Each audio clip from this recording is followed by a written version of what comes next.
എല്ലാവർക്കും സുഖമാണല്ലോ, എല്ലാവർക്കും സുഖമെന്ന് വിശ്വസിക്കുന്നു.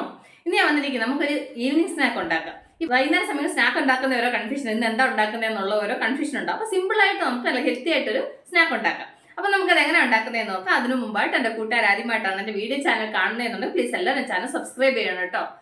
സബ്സ്ക്രൈബ് ചെയ്യണം. അതുപോലെ തന്നെ ബെല്ലൈക്കൻ പ്രസ് ചെയ്തിട്ട് ഓളെന്ന് കൊടുത്താലേ ഞാൻ ഡെയിലി ഇടുന്ന വീഡിയോ നോട്ടിഫിക്കേഷൻ കിട്ടത്തുള്ളൂ. അപ്പോൾ നമുക്കത് എങ്ങനെ ഉണ്ടാക്കുന്നത്, അത് വേണ്ടുന്ന സാധനങ്ങൾ എന്തൊക്കെയാണെന്ന് നോക്കാം. അതിന് വേണ്ടിയിട്ട് ഞാൻ ഒരു ഏത്തപ്പഴം എടുത്തിട്ടുണ്ട്. ഞാൻ വലിയ ഏത്തപ്പഴം ആയതുകൊണ്ട് ഒരെണ്ണം എടുത്തോളൂ കേട്ടോ. ചെറുതാണെങ്കിൽ നിങ്ങൾ 2 എടുത്തോ. ഇനി എന്നാ ചെയ്യണമെന്ന് വെച്ച് കഴിഞ്ഞാൽ ഇതിൻ്റെ സൈഡ് ഇതുപോലെ ഒന്ന് കട്ട് ചെയ്ത് കളഞ്ഞിട്ട് ഇത് 3 പീസായിട്ട് മുറിക്കാം. ഇനി ഇത് നമുക്ക് അടപ്പ വെച്ച് വേവിക്കണം. അതിന് വേണ്ടി ഞാൻ വെള്ളം ചൂടാക്കാൻ വെച്ചിട്ടുണ്ട്. അപ്പോൾ വെള്ളം ചൂടാകാൻ തുടങ്ങിയിട്ടുണ്ട്. ഇനി നമുക്ക് ഇത് വെള്ളത്തിലേക്ക് ഇട്ടിട്ട് ഇത് പുഴുങ്ങിയെടുക്കാം. അപ്പോൾ നന്നായിട്ടൊന്ന് വേവട്ടെ. കണ്ടില്ല, അപ്പം കായ നന്നായിട്ട് വെന്തിട്ടുണ്ട്. ഇനി നമുക്ക് സ്റ്റൗ ഓഫ് ചെയ്യാം. ഇനി വെള്ളത്തിൽ നിന്ന് മാറ്റണം കേട്ടോ. എന്നിട്ട് ഇത് നന്നായിട്ട് തണുക്കാൻ വെക്കണം. കണ്ടില്ല, ഇപ്പോൾ നന്നായിട്ട് തണുത്തിട്ടുണ്ട്. ഇനി നമുക്കിതിൻ്റെ തൊലിയങ്ങ് ഇളക്കി കളയാം. ഇനി നമുക്കിത് നന്നായിട്ട് ഉടച്ചെടുക്കാം.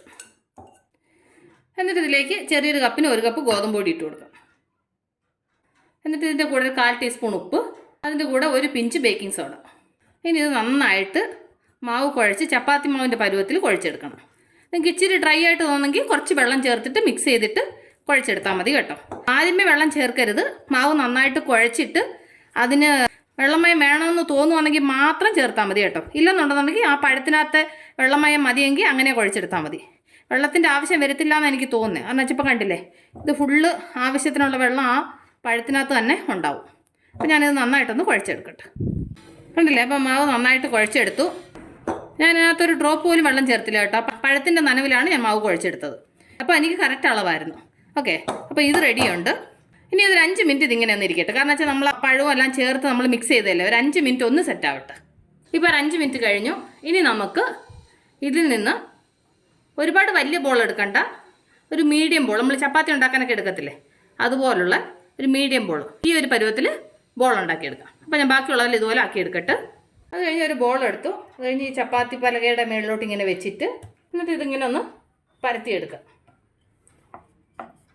കട്ടി കുറച്ച് പരത്ത്. എന്നിട്ട് ഇതിൻ്റെ സെൻറ്ററിലേക്ക് കുറച്ച് ചീസ് വെച്ച് കൊടുക്കുക. നിങ്ങൾക്ക് ഇങ്ങനത്തെ ചീസ് മേടിക്കാൻ കിട്ടും. ഇല്ലെന്നുണ്ടെങ്കിൽ ക്യൂബ് ചീസ് നിങ്ങൾ ഇതുപോലെ ഗ്രേറ്റ് ചെയ്തെടുത്താലും മതി കേട്ടോ. എന്നിട്ട് ഈ സൈഡിലേക്ക് കുറച്ച് വെള്ളം ഇതുപോലെ തൊട്ട് കൊടുക്കുക. എന്നിട്ട് ഇതുപോലെ അങ്ങ് മടക്കുക. മടക്കിയിട്ട് സൈഡെല്ലാം നന്നായിട്ട് ക്ലോസ് ചെയ്യുക.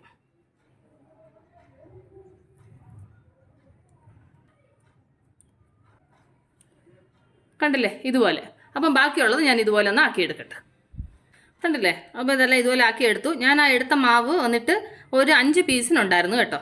ഇനി നമുക്കിത് ഫ്രൈ ചെയ്യണം. അതിന് ഞാൻ എണ്ണ ഓൾറെഡി ചൂടാക്കാൻ വെച്ചിട്ടുണ്ട്.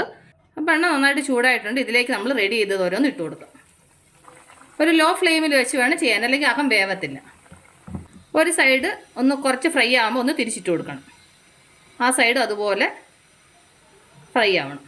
ഒരു ബ്രൗണിഷ് കളർ ആവണം കേട്ടോ. അപ്പോൾ തിരിച്ച് മറിച്ച് വിട്ടിട്ട് ഫ്രൈ ചെയ്താൽ മതി. അപ്പോൾ നന്നായിട്ടൊന്ന് ഫ്രൈ ആവട്ടെ. കണ്ടില്ലേ, അപ്പോൾ നന്നായിട്ട് ഫ്രൈ ആയിട്ടുണ്ട്. ഞാൻ ലോ ഫ്ലെയിമിൽ ഇട്ടിട്ടാണ് ഇത് ഫ്രൈ ചെയ്തെടുത്തത്. അപ്പോൾ ഞാനിത് സെർവിങ് പ്ലേറ്റിലോട്ട് മാറ്റിയിട്ട് ബാക്കിയുള്ളത് ഇതുപോലെ ഫ്രൈ ചെയ്തെടുക്കട്ടെ. കണ്ടില്ലേ, അപ്പോൾ ബാക്കിയുള്ളത് ഇതുപോലെ ഫ്രൈ ചെയ്തെടുത്തു. അപ്പോൾ എൻ്റെ കൂട്ടുകാർക്ക് ഞാൻ നിങ്ങളുമായിട്ട് ഷെയർ ചെയ്ത ഈ സ്നാക്ക് റെസിപ്പി നിങ്ങൾക്ക് എല്ലാവർക്കും ഇഷ്ടപ്പെട്ടാണെന്ന് വിശ്വസിക്കുന്നു. നിങ്ങളെല്ലാവരും ട്രൈ ചെയ്യണം കേട്ടോ.